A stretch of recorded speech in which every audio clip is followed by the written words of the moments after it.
दीप उत्सव एवं जो प्रकाश उत्सव है कार्तिक मास का वो आने जा रहा है, जिसे अपन दीपावली के नाम से जानते हैं।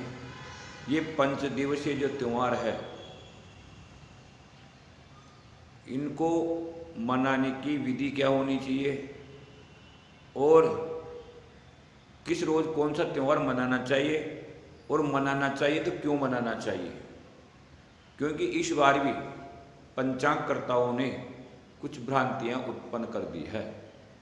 कुछ पंचांगों ने तो 20 तारीख की दीपावली बताई है, 20 अक्टूबर की, और कुछ पंचांगकर्ताओं ने 21 अक्टूबर की बताई है।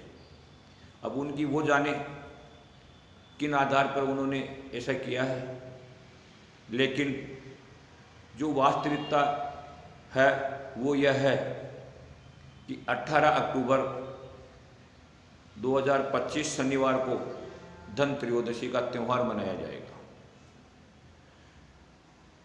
ये जो 5 दिवसीय त्यौहार है, इनमें जो पहले 3 दिन हैं, धन त्रयोदशी, रूप चतुर्दशी और दीपमाली का अमावस्या वाला दिन, दीपावली, लक्ष्मी पूजन जिस रोज अपन करते हैं, ये पहले 3 दिन रात्रि तिथि प्रधान त्यौहार है। यानी इस रोज, इन रोजों में, इन दिनों में धन त्रयोदशी, चतुर्दशी एवं अमावस्या प्रदोष काल में रहती हुई कम से कम रात्रि की निश्चित वेला तक होनी चाहिए, तब जाकर के ये त्यौहार मनाए जाते हैं। आज मैं आपसे केवल धनतेरस के बारे में बात करूंगा, क्योंकि काफ़ी लोग अभी भी भ्रमित है और वो पूछ रहे हैं महाराज क्या करें। तो मैं आपको शास्त्रों जो प्रमाण हैं उनके द्वारा ये बताने की चेष्टा करूंगा कि कौन से दिन कौन सा त्यौहार मनाना चाहिए।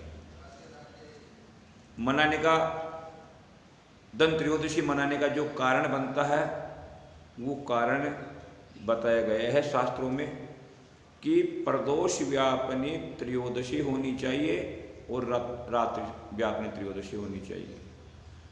तो 18 अक्टूबर 2025 शनिवार को धन जो त्रयोदशी तिथि है वो 12:19 पर आ जाएगी और दूसरे रोज 1:51 तक रहेगी।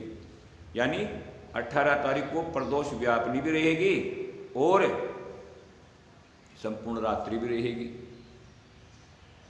साफ साफ लिखा हुआ है कि कार्तिकस्याशिते पक्षे, कार्तिकास्य शिते पक्षे त्रयोदश्याम निशा मुखे, यानी रात्रि के मुख्य समय, रात्रि का मुख्य से कहा गया है संध्या काल को, प्रदोष काल को, उस समय त्रयोदशी होनी चाहिए।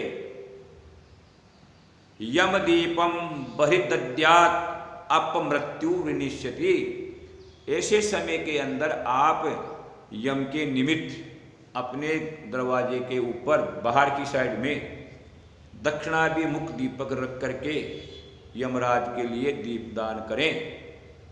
अगर ऐसा आप करते हैं तो आपके परिवार में अकाल मृत्यु का भय समाप्त हो जाता है।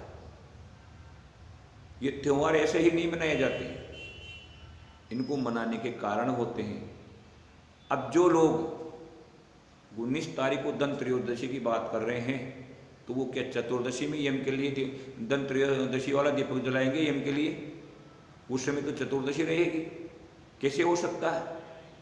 तो आप लोगों को 18 तारीख को धन त्रयोदशी का त्यौहार मनाना है, भगवान धनवंतरी की पूजा करनी है, क्योंकि धनवंतरी का भी प्रादुर्भाव इस रोज ही हुआ था, जिसे अपन जन्म कहते हैं। समुद्र मंथन के समय जब देवासुर संग्राम के पश्चात समुद्र मंथन हुआ तो उनमें से 14 रत्न प्राप्त हुए थे समुद्र में से, उनमें से एक भगवान धनवंतरी भी उत्पन्न हुए थे। समस्त बीमारियों की औषधियाँ कलश में लेकर के उत्पन्न हुए थे।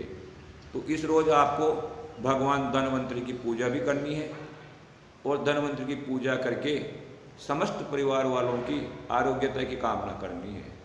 और सायंकाल आपका जो दरवाज़ा है उसके बाहर एक किसी पात्र में या पत्तल में धान्य रखेंगे। धान्य का मतलब गेहूँ, चावल, जौ, जो भी आपके पास उपलब्ध हो वो रखें। पत्तल में रख सकते हैं, किसी थाली में रख सकते हैं, प्लेट में रख सकते हैं।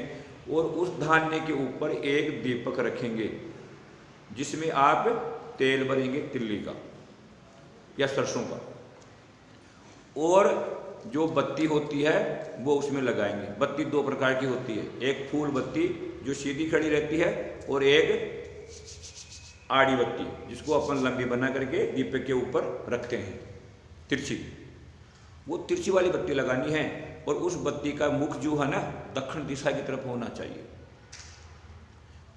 और उस दीपक को जला करके यमराज से प्रार्थना करें कि हे यमराज, हमारे परिवार में किसी भी सदस्य की अकाल मृत्यु नहीं होनी चाहिए, हम आपके लिए ये दीपदान कर रहे हैं।